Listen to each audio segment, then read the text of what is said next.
Hello, discerning brutes. You are watching DBTV, and my guest this evening is ethically handsome Davey Havok, lead Thank you. singer of AFI, one of the most prolific rock bands who have garnered a voracious following with their haunting visuals and powerful music. Welcome, Davey. Hi, Joshua. Thanks for chatting with us tonight. Thank you very much for having me. It's an honor. How do you feel about being referred to as ethically handsome? I appreciate that. I think it's appropriate. Joshua and I were talking earlier about our ethnic hair, which we both have, and we Oh, have to tame.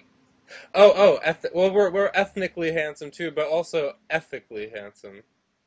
You said ethnically. It's appropriate, right? Wait, you said ethnic? I said ethnic. Well, yeah, Yes. we're I Jews thought and you were having on our early Jew-Fro-Italian puff conversation. but you're also ethically handsome. This I will accept as well. Thank Okay, you. okay. I appreciate the sentiment and the ethos that goes into that because, as you're, I'm sure, aware of, having ethical beauty is something that's very rare in Yes. our world. So does that make you a superhero or a supervillain? I think it depends on who you talk to. Mm-hmm. I think many would have me as the supervillain, which I find to be very ironic.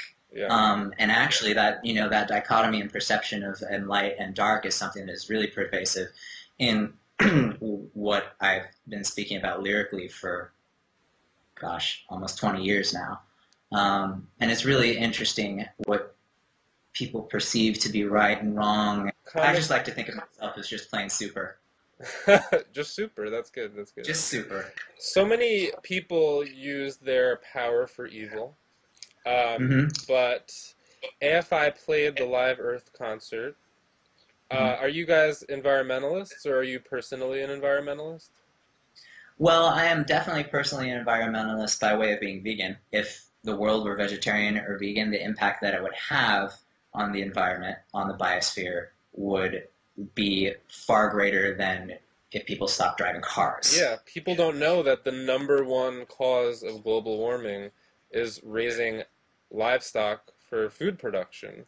Yeah, nobody ever talks about that, and I mean, not to mention the amount of people that could be fed if that land were used to grow grain and instead of to raise cattle that are going to be then murdered. You've been at doing music for almost 2 decades now with AFI, right?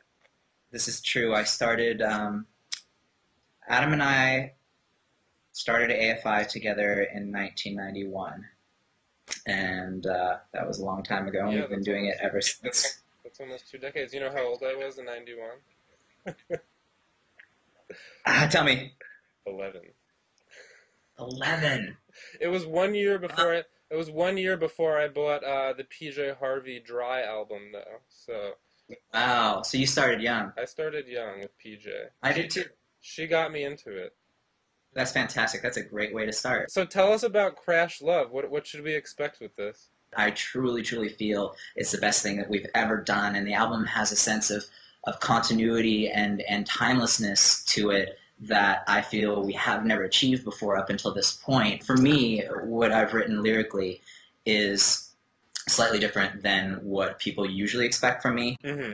There are those moments of detachment and despondence and dark emotional moods that occur on this record, which is typical for me. But there, a lot of the record is a commentary, is a social commentary on the decline of art and culture that we're all facing today.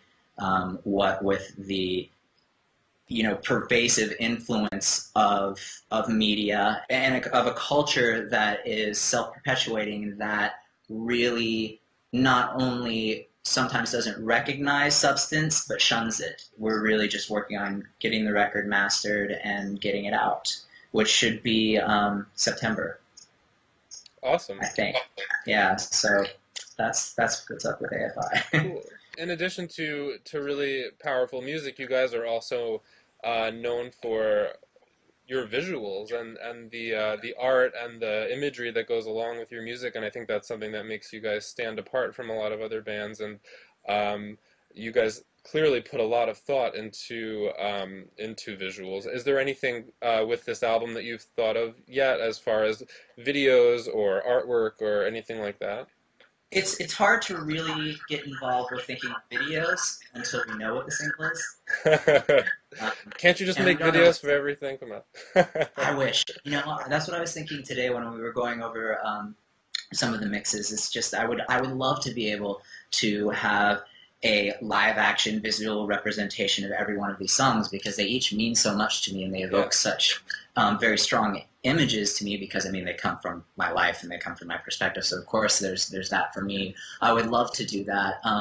But as you were saying, whatever we like to do, we feel that the aesthetic should complement um, itself in all parts of the work. You're really interactive with your fans. I've seen some of the transmission videos, and I think that that's really awesome. And some other contests that you guys do where you involve your fans in a lot of stuff. Um, Tell me about that. Why do you guys do that? Truly where that comes from, in essence, is that's how we grew up listening to bands and going to see bands. There was very little divide there. We Yeah. do things like um, invite our fans to come and sing on our record. That's Because, really I mean, that's to really me, awesome. for when I was, when I was 15 years old or 14 years old, if Robert Smith would have invited right now, if that would happen, and Hey, if someone Robert. like Robert Smith or Luke Kohler or someone had invited me in to sing on the record, I would be like, okay, the this is the Un best moment of my life. Unbelievable. Yeah, that John Brannon is singing along with me. Like yeah.